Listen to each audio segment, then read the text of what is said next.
Hello, a very good evening to everyone. My name is Chirag Anand and I'm going to talk about TSX, which is a new package to deal with time series data in Julia. So, why another package?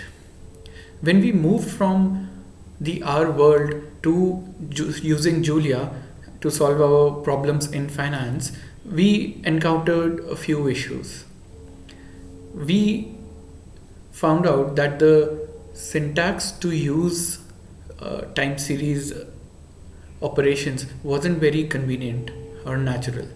We have been users of Zoo and XGS in R for many years and have used it to solve various kinds of complex problems, and we believe that is the correct idiom to solve time series specific problems. Those interfaces just feel natural. Then we saw that a lot of these time series packages have custom data structures, and hence a lot of code has been written to solve the same problem, which is not really consistent across all the packages because the data structures are different, and hence it is as difficult to maintain. If we look at the entire ecosystem, it's not very efficient to have different packages solving the same problem, and they need a lot of coding effort to maintain. Then we found it challenging to deal with heterogeneous data in the same table. These days, one data set contains everything from float to integers to categorical variables. It is not that one table contains only one type of data. So these were the challenges which we faced, and this is the reason why we thought of starting a new package. So what were the design goals of TSX? Well, so first and foremost, we wanted to utilize an existing widely used and well-tested package to promote code reuse and avoid duplication of coding effort. This also results in easier maintenance. Then we wanted to handle heterogeneous types in time series data in one table more easily. Of course, as I mentioned earlier, we wanted the package to have a more convenient and intuitive syntax to deal with time series operations. Then another design goal of TSX was to enable and allow custom index types, multiple types of index, which is that the package should allow integer indexes, it should allow date indexes, it should allow date and time indexes, and so forth. So this is something which we did not find. And a shout out to Ahim Xylus's Zoo package and the XGS package in R, because we learned a lot from these packages and we have used those learnings to build TSX. So after looking at our design goals and using all the packages, doing a lot of research and experimentations with the existing time series packages in Julia, we settled down at this data structure. As you can see, the primary data structure, it's called TS, and there is only one property of this structure. It's core data, which is nothing but a data frame. We settled on using DataFrame at the core of TSX because DataFrames.jl is one of the most widely used mature packages out there. It's well tested and provides all the functionality which is probably needed for doing all kinds of time series operations. The only thing is that the DataFrames interfaces are not very convenient to do time series operations. So with TSX, what we aim to do And what we have done is to build wrappers on top of DataFrames methods. These wrappers are easy to use for doing time series operations. Using DataFrames.jl has other set of advantages. As I mentioned, it's well tested. It's used by a lot of people, so bugs are reported more often, and there is a big community around it, and these bugs also get fixed quickly. Then, because a lot of functionality is already built and the community is already maintaining it, it will be easier to maintain TSX because of this reason. Most of the methods which are written in TSX are just a few lines of code, just because DataFrames already provides that functionality. After deciding to use DataFrame at the core of TS struct, we decided to keep the index of the data as the first column of the DataFrame itself. So during construction of the TS object, the data is sorted using the index column.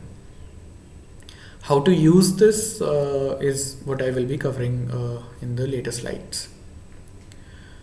So the reason why the index was kept as a column inside the data frame was because it is much more convenient to use data transformation operations if the index is part of the data frame as another column.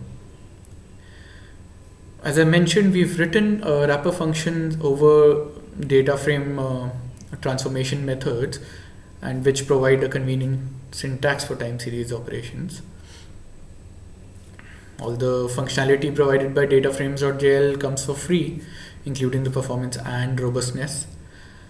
Then another feature of TSX is that it provides easy conversion between TS objects and DataFrame, which enables use of functionality provided by many different packages, because DataFrames is really used by a lot of packages, and any package which supports operations on a data frame will support operations on a TS object also.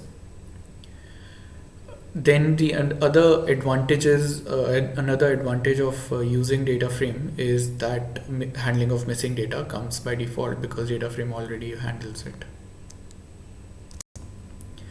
So the basic constructor of a TS object is just uses a data frame as the first argument. The first column of the data frame is assumed to be the index of the data. If it is different, then it can be provided as the second argument. So the second easiest way to construct a TS object is to use an array. Here we have created a date range from 1st of January 2017 to 10th of January 2017. There are 10 dates, and we are generating some 10 random numbers. The first argument is the array of random numbers, and the second argument is the date range, and you can create a TS object using this. Then this is the most widely used use case of reading CSV files. Now, as you will see, this is quite easy. It's quite easy to use to read in a CSV file and create a TS object out of it. Again, this functionality comes for free because there is already a sink for a data frame in the CSV package. And because TS structure only has data frame as its only property, so it's easy to convert from data frame to a TS object.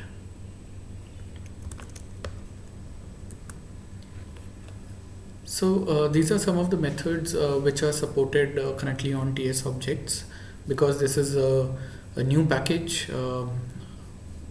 there is very basic functionality which is available, but it works.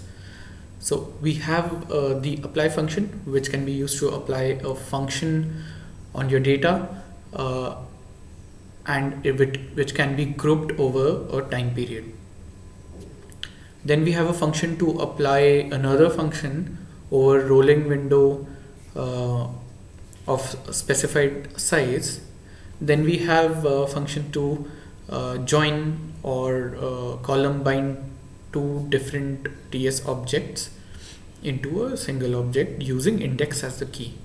Then we have vcat or row bind operation, which can combine two TS objects row wise while matching column names. Then we have diff, which can be used to compute discrete differences over successive row elements. We have log to compute logarithm, lag and lead to compute lagging and leading series. We have a basic plot function which plots the time series table with index on the x-axis. Now we look at three problems from the finance world. We use daily stock returns data and perform some operations on it. We perform the exchange rate regression, and then we handle intraday data all using the TSX package. So the first step for problem number 1 is that we download data from Yahoo Finance using the market data package. Here we are downloading data for two symbols. One is a stock called ITC, and other is the Nifty index. We download this data and then convert it into DataFrame and then to TS objects. Market data returns a time array object, which cannot be directly converted into a TS object as of yet. In the future, we should have that functionality.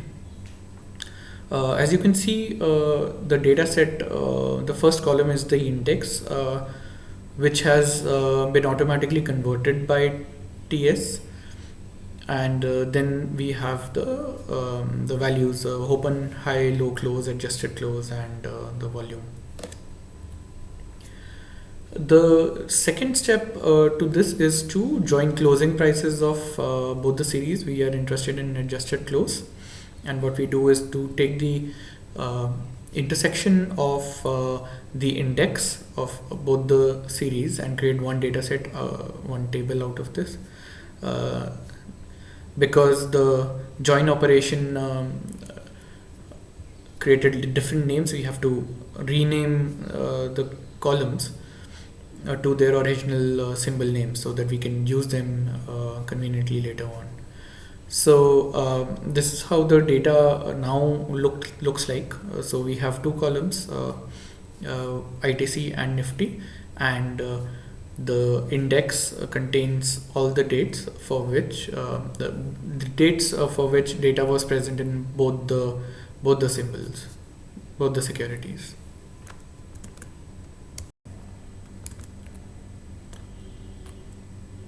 The next step is to fill in missing values which may have existed in the original data set or may have been introduced after doing the cbind or the join operation. We use impute.locf from the impute.jl package to perform this operation. Since impute.locf doesn't directly work on TS objects yet, we are using the core data property of the TS object, which is the data frame, which is the underlying data frame. We take the underlying data frame, we pass it into, pipe it into impute.locf, which fills in the missing values, and then we convert it back into a TS object. As you can see the output of the described function, there are no missing values left. The next step is to convert the series into weekly frequency. For this, we are using the apply operation. This is pretty easy. The first argument is the TS object itself.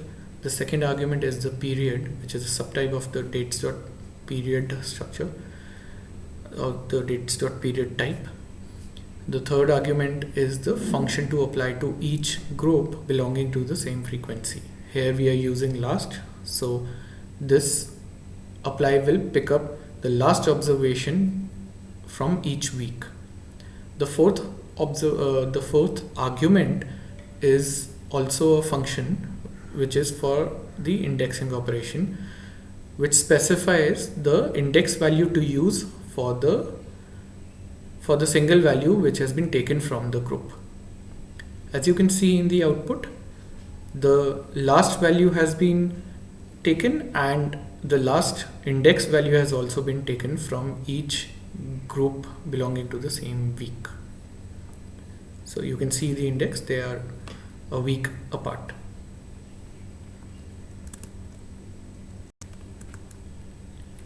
The next step is to compute log returns, which we do easily again by using the log function and then doing a diff over it. And as you can see, the log returns have been computed for both the series while maintaining the index. Now we want to run a simple market model regression, wherein there's the first step, which we create a formula where we have the response variable as the stock ITC and we have the Nifty index as the predictor. So we create the formula and then we use the lm function from glm.jl package to run this regression. Again, the lm function works on a table format which is provided by DataFrame. So we can directly use the core data property of the TS object to run this regression easily. We put in the formula as the first argument and TS returns core data as the second argument, and these are the results of the regression with the coefficients, the standard error and the 95% confidence bands. The next problem is the exchange rate regression. So here some of the steps are similar to what we have done earlier. For example, we will be downloading the daily data for the currency pairs. We will be converting the series into weekly closed data and fill in the missing values. Then we will create log returns and do a simple regression. The next step will be to do a rolling window regression with a window width of 100 weeks. And then we extract the moving window values of a currency pair's coefficient and compute the residual standard deviation. Then we plot the results of this rolling window estimates. Again, we use a market data function to download data from Yahoo Finance. We download 5 currency pairs. Then in the second output you can see the structure of one of these currency pairs. There is an index. The data starts from 2003 till 2022. Second step is to join this data, join all the currency pairs into one object, and we again use the adjusted closing prices. Here we are using the inner join function from the DataFrames package because TSX currently, the join operation in TSX currently doesn't support joining more than 2 TS objects. But the join operation of TSX uses this DataFrame function only. So this is the output when we combine all the 5 currency pairs into one. Again, we have data from 2003 till 22 and we have 5 columns. We rename these columns because after the join operation they have been changed. Then we convert this object of adjusted closing prices into weekly data after filling in the missing values. This is again a simple operation of using code data, using the data frame of the TS object and putting it into impute.locf and then converting it back into TS object. Once we have the missing values filled, we use apply again, like we did it in the previous problem, to convert this into weekly data and take the last observation.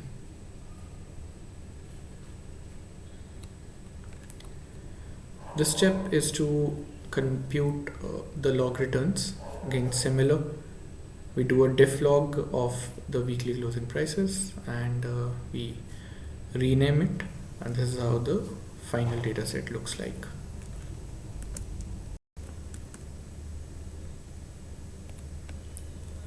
Now we compute rolling means with a window size of 200.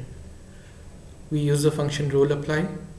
We use the statistics.mean function, apply it to the returns object and the INR CHF column, and the last argument is the window size, and this is the result of this operation.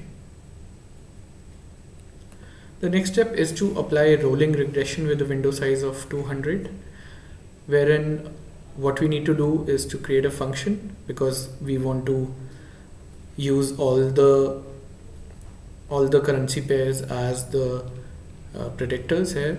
So we want to write this function. So the formula contains INR CHF as the response variable and all those the remaining 4 currency pairs as the predictors, and we supply data as the function argument. Then we compute the coefficient for USD CHF currency pair and compute the standard deviation of the residuals. We return the coefficient and the standard deviation.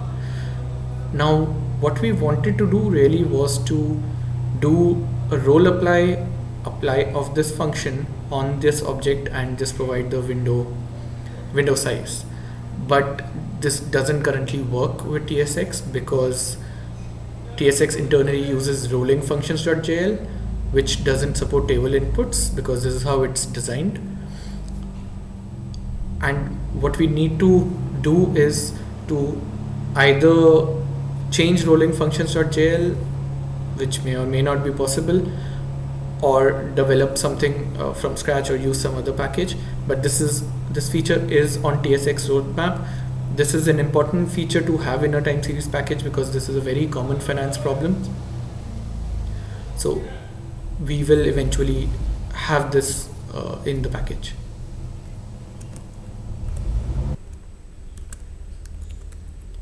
Now we come to our third problem of handling intraday data. Here we use 2 CSV files to read an intraday data, which is at a millisecond level. This is simulated data because we did not have access to real intraday data. This is the structure. There is the index, we have the price as the second column, and then we have the quantity. We have converted both these data sets into TS objects. Now the first step is to convert them into 15-second observations. For this we again use the apply function, but in the second argument we supply the second, which is a type defined in the dates package, but we supply it with the 15 as the parameter, which means every 15 seconds. Like 15 seconds is what second parenthesis 15 means. In apply, it means that the data will be grouped for 15 seconds after every 15 seconds. Each group will contain 15 seconds worth of observations, all the observations which have happened in those 15 seconds. The third argument is the function which we provide to pick the observations in each group.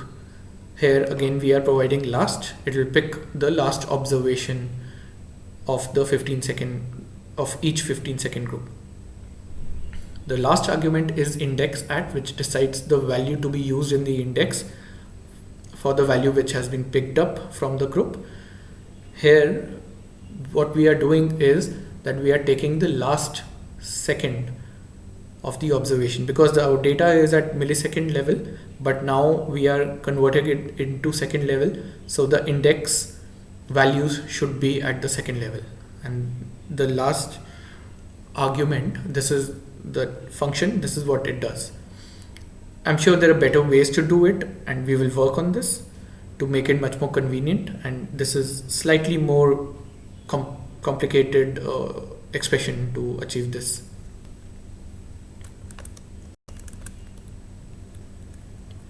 Now we create a single TS object using the join operation. We take the prices of both the securities and combine them together. Here the third argument to join is join all, which means take the union of the indexes in both the securities. Earlier we have seen join both, which is the intersection of the indexes. This is how the data set now looks like after doing the join, and we rename the columns price underscore last and price underscore last underscore 1 to ITC and Nifty, which are the symbol names. Now we compute the returns, again the same formula of doing a diff on the log of the TS. This gives us the log returns. Now we plot the squared returns. We use the plots package. On the x-axis we have converted the date time into time, and on the y-axis we have the squared returns of Nifty.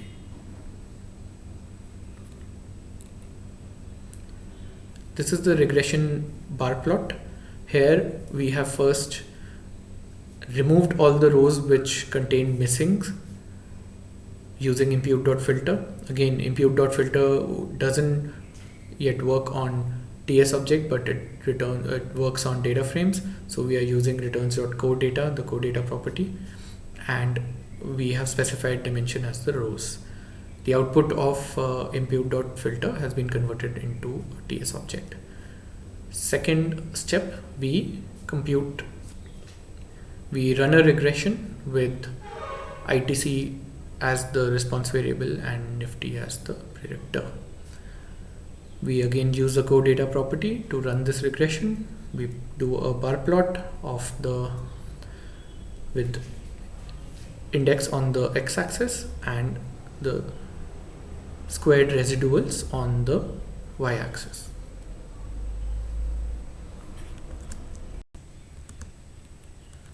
So this was it as far as usage of TSX is concerned. I hope you have been able to understand and you do find value in using this package. Now, as far as the development roadmap is concerned, as I mentioned, this is a fairly new package and a lot of things need to be developed. Some basic functionality exists, but for example, there are certain important things which still need to be worked upon.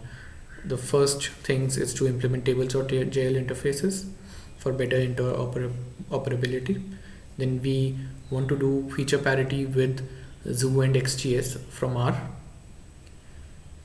Integration with impute.jl. We are right now converting the TS object into DataFrame, then running impute, and then converting it back into TS, which is quite inefficient. We want to introduce metadata support. Again, we will be using the metadata support, which is in works with in the DataFrames package. Then we want to support rolling regressions. We want to support custom index types, and not only limited right now as it is right now to only integers and time type. Then we want to improve test coverage to make the package much more robust. We want to support duplicate index values. Some people on Discourse and on GitHub have commented on other packages that they are looking for this feature. We want to provide better support for missing values. We want to introduce broadcasting operators. Some of the work is already being done on this. Then we are thinking of certain optimizations for regular and irregular time series. Then of course we we'll be doing bug fixing and performance improvements as we go along.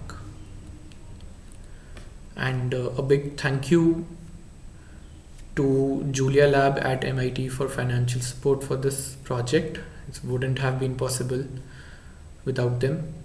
Carlos Parada for guiding with Julia Summer of Code and Google Summer of Code. We have some students who are working with us, and these are the contributors who have helped us in by writing code, by doing endless discussions on the design and on the package features, and helping with real world problems so that the package is useful. So thank you.